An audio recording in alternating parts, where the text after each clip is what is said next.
কালিয়াগঞ্জের 5 নম্বর ওয়ার্ডের শান্তি কলোনি এলাকায় রাতের আধারে তৃণমূলের নির্বাচন কার্যালয়ের পতাকা ফেস্টুন ছিঁড়ে দিল দুষ্কৃতীরা। মঙ্গলবার সকালে এই ঘটনা নজরে আসতেই ক্ষোভ ছড়া তৃণমূল শিবিরে। বিজেপি আশ্রিত দুষ্কৃতীরাই এই ঘটনায় যুক্ত বলে অভিযোগ তৃণমূলের। পাল্টা বিজেপির দাবি এসব তৃণমূলের সাজানো নাটক। এই ঘটনায় তৃণমূলের দলীয় পর্যবেক্ষক দেবোত্তম দাস বলেন, গতকাল রাতে বিজেপি আশ্রিত দুষ্কৃতীরা শান্তি কলোনি পীরতলায় তৃণমূলের অস্থায়ী নির্বাচন কার্যালয়ে পতাকা ও ফ্লেক্স ছিঁড়ে দিয়েছে। কালিয়াগঞ্জের 5 নম্বর ওয়ার্ডে বিজেপির ভীত দুর্বল হয়ে গেছে এবং তাদের জনসমর্থন নেই বললেই চলে। অন্যদিকে তৃণমূল প্রার্থী নিতাই বৈশ্যের বিপুল জনসমর্থন দেখেই ভীত হয়ে বিজেপি আশ্রিত দুষ্কৃতীরা তৃণমূলের নির্বাচন কার্যালয়ের পতাকা ফ্লেক্স ছেড়ে দিয়ে অস্থিরতা তৈরির চেষ্টা করছে। কালিয়াগঞ্জ থেকে অনুপ জয়সওয়ালের রিপোর্ট, বিগ নিউজ বাংলা।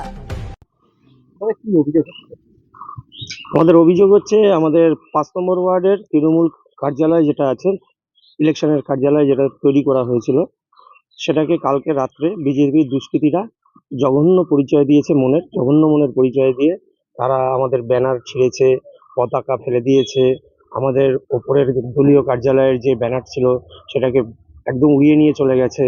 হ্যাঁ, এইসব জঘন্য মনের পরিচয় দিয়েছে এবং আসলে আমাদের মনে হয় তারা ভীতগ্রস্ত এবং উৎপল মহারাজজির 5 নম্বর ওয়ার্ডে ভিত দুর্বল হয়ে গেছে। হ্যাঁ, এতদিন ধরে 5 নম্বর ওয়ার্ডের মানুষকে তারা অনেক রকম ভুল বুঝিয়ে এসছে। এখন আমাদের ওয়ার্ড প্রেসিডেন্ট 2 জন আছেন এবং আমাদের আরো মহিলা প্রেসিডেন্ট আছেন এবং আমাদের কর্মীরা সবাই সজাগ হয়ে গেছেন। তারা সকল মানুষকে 5 নম্বর ওয়ার্ডের মানুষকে সজাগ করে তুলেছেন। এতে তাদের ভিত দুর্বল হওয়ার জন্য তারা ভীতগ্রস্ত হয়ে এরকম দুষ্কৃতিকর কাজকর্ম চালিয়েছে আমাদের দলীয় কার্যালয়ে কালকে রাত্রিবেলায়। না, আমরা এখান থেকে এখনই আসলাম, আমরা একটু দেখে নিয়ে আমরা এখনই নির্বাচনী কার্যালয়কেও অবজেকশন জানাবো এবং থানাতেই এখন এফআইআর করবো। বিজেপি পার্টি এমন একটা পার্টি, তারা নিজের রাজনীতি চমকানোর জন্য এরকম নোংরামি করে না। আর এইসব নোংরামি এগুলো হচ্ছে তৃণমূলের নাটক। তার কারণ তৃণমূল জানে বা তৃণমূল বুঝতে পেরে গেছে কালিয়াগঞ্জ বিধানসভায় তাদের হাড়ের ডঙ্কা বেজে গেছে, তাদের কোনো অস্তিত্ব বজায় থাকছে না।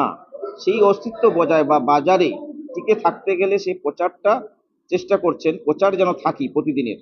তাই জন্য তারা প্রতিদিনই এরকম দুষ্কর্ম নিজের নামে তারা করছে। যেভাবে 2021 সালে মুখ্যমন্ত্রী নিজের পা ভাঙার নাটক করেছিলেন, সেই নাটক এখন আমাদের কালিয়াগঞ্জের বুকে তৃণমূল নেতারা করছে। না, একদম ভিত্তিহীন, একদম ভিত্তিহীন। হয়তো এরপরে আরো অনেক কিছু করবে, যেটা তারা দোষটা পুরো বিজেপির ঘাড়ে চাপানোর চেষ্টা করবে।